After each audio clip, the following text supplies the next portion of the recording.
Dear faith partners, greetings in the name of our Lord Jesus Christ. దేశంలో రాను రాను దేశభక్తి పెరుగుతుంది. దేశభక్తి అంటే ఏదో దేశభక్తి గీతాలు పాడుకోవటం అంటే దేశభక్తి కాదు, కానీ లేకపోతే ఏదో ధర్మం గురించి మాట్లాడుకోవటం దేశభక్తి కాదు, కానీ దేశంలో ఉన్న మనుషులను ప్రేమించడం అనేది దేశభక్తి. దేశంలో ఉన్న మనుషులను రకరకాల తేడాలతో ద్వేషించటం, కులం అనే దాని కులాల ద్వారా ద్వేషించటం, మతాల ద్వారా ద్వేషించటం, మనుషులు తినే తిండి ద్వారా ద్వేషించటం, ఇలాంటి ద్వేషం, ఈ ద్వేషం వల్ల దేశానికి అభివృద్ధికి ఆటంకం కలిగిస్తాయి. మనిషిని ద్వేషించడం బట్టి మనుషుల మధ్య డెవలప్మెంట్ ఆగిపోతుంది.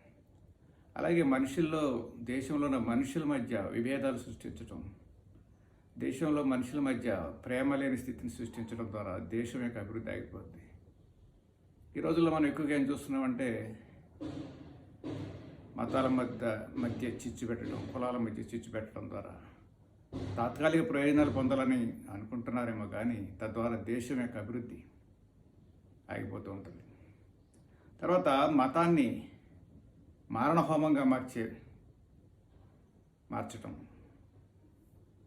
ఒక బాంబు బ్లాస్ట్ అయిందంటే కొన్ని వందల మంది జీవితాలు, వాళ్ళని ఆధారం చేసుకున్న కుటుంబాలు అనాథలైపోవటం, వాళ్ళ బ్రతుకులు రోడ్డున పడిపోవటం.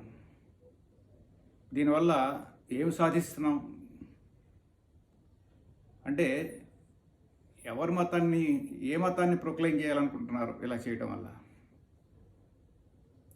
వల్ల ఎవరికి మేలు జరుగుతుంది? మనుషులను ప్రేమించడం ద్వారా మనం ఏదైనా సాధించవచ్చు.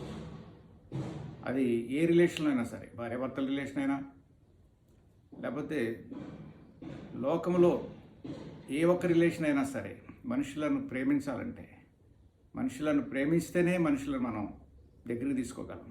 కానీ ఈ రోజుల్లో జరుగుతున్నది ఏంటంటే విధ్వంసం సృష్టించడం ద్వారా, ద్వేషం సృష్టించడం ద్వారా కొంతమందిని కన్సాలిడేట్ చేయగలుగుతున్నామేమో, కానీ తద్వారా దేశ అభివృద్ధిని మనం కుంటుపరుస్తున్నాం. బైబిల్లో ఒక చక్కని ప్రేమ గ్రంథం అయి ఉన్నది. ప్రేమకు ఒక చక్కని డెఫినేషన్ బైబిల్లో ఇవ్వబడుతుంది. ఏం చెబుతుందంటే 1 కొరింథీ పత్రిక 13వ అధ్యాయంలో 4వ వచనం దగ్గర నుంచి ఏం చెబుతుందంటే, ప్రేమ దీర్ఘకాలము సహిస్తుంది. ప్రేమ అంటే దీర్ఘకాలం సహిస్తుంది అంటే తొందరగా కోపం రాదు, ఎక్కువ ఓర్చుకుంటుంది అని అర్థం. కానీ ఇక్కడ ఈ రోజుల్లో మన దేశంలో ఓర్వలేని స్థితి కనపడుతుంది, ఓర్చుకోలేని స్థితి కనపడుతుంది. మనుషులు ఇంటాలరెన్స్లో ఉంటున్నారు, ఓర్చుకోలేకపోతున్నారు.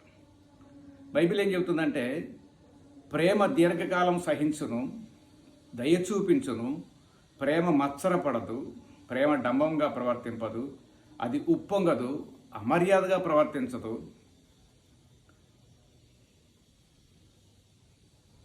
స్వప్రయోజనం విచారించుకొనదు, త్వరగా కోపపడదు, అపకారమును మనస్సులో ఉంచుకొన్నదు. ఇది బైబిల్ ప్రేమకిచ్చే డెఫినేషన్స్. ప్రేమ అంటే ఇవి: మనుషులను ద్వేషించకపోవటం, మనుషుల మీద మత్సరం కలిగి ఉండకుండా ఉండటం, దయ చూపించటం, అమర్యాదగా ప్రవర్తించకపోవటం. ఇవన్నీ ప్రేమ యొక్క డెఫినేషన్స్, ప్రేమ యొక్క ఉద్దేశం. ప్రేమ అంటే ఇది అని చెప్పేది. ఇట్టి ప్రేమను కలిగి ఉండకుండా, అది ఏ మతమైనప్పటికీ కూడా మనుషుల మధ్య విభేదాలు సృష్టించేది, మనుషులను మారణహోమం చేసేది,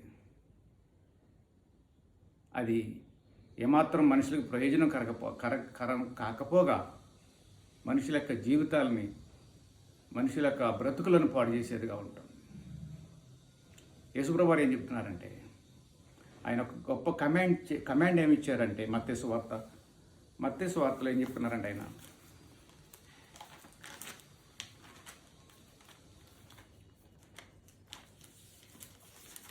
మత్తయి సువార్త 22వ అధ్యాయంలో ఆయన స్వయంగా చెప్పిన మాట ఏంటంటే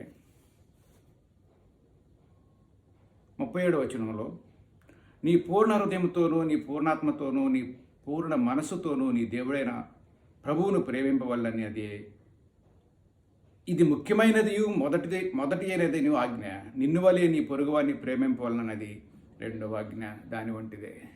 ఎప్పుడైతే నీ పొరుగువాడిని నువ్వు ప్రేమించగలుగుతావో, నీ పొరుగువాడిని ఎప్పుడైతే ప్రేమించగలుగుతావో, ఆ పొరుగువాని మీద నీకు ద్వేషం కలగదు, ఆ పొరుగువాని మీద మతం మీద నీకు ద్వేషం కలగదు, నీ పొరుగువాని యొక్క ఏ విషయంలో కూడా నీకు ద్వేషం కలగదు, వాడిని ప్రేమిస్తూనే ఉంటావు.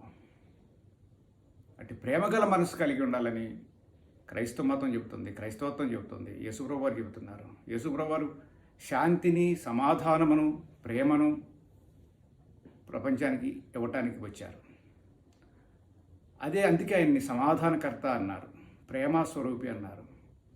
యేసుక్రీస్తే మార్గము, యేసే జీవము, యేసే సత్యము. ఆయన విశ్వసిస్తేనే ఎవరైనా పరలోకానికి చేరగలుగుతారు, లేకపోతే ఆయన వేరొక మార్గము లేదు అని బైబిల్ చెబుతుంది. మనుషులను ప్రేమిద్దాం, మనుషుల కోసం ప్రార్థన చేద్దాం, మనుషులను ప్రేమతో హక్కును చేర్చుకుందాం. అట్టి కృప దేవుడు మనకు అనుగ్రహించును కాక.